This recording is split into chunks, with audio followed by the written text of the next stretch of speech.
ആ അതിന്റെ കൂടെ പറഞ്ഞേ. ആ നീയാ? ഇല്ലടാ, ഞാനിവിടെ ഒരു ടീമിനെ കൊണ്ട് ഹോസ്പിറ്റലിൽ വന്നതാ. അല്ലടാ, ഞാനേ കുറെ കാലമായിട്ട് ഇങ്ങനെ ഒരു കാര്യം ആലോചിക്കുന്നുണ്ട്.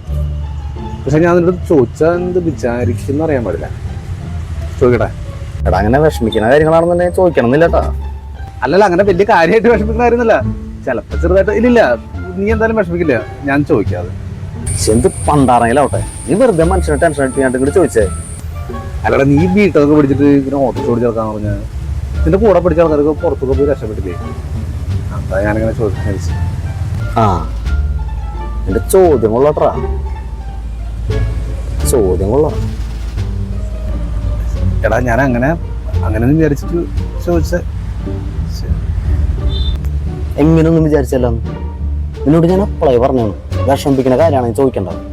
ഞാൻ ആ ഹോസ്പിറ്റലിൽ ആൾക്കാരെ കൊണ്ട് എങ്ങനെ പോകും? വെറുതെ ചോദിക്കണ്ടായിരുന്നു. എടാ, നിന്നെ പോലുള്ളവന്മാർക്ക് ഒരു വിചാരമുണ്ട്, ബിടെക് എന്ന് പറഞ്ഞ നിസ്സാര പരിപാടിയാണ്.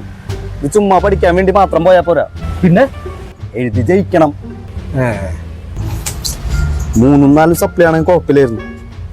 ഇത് 32 നീ എതിർക്കോ?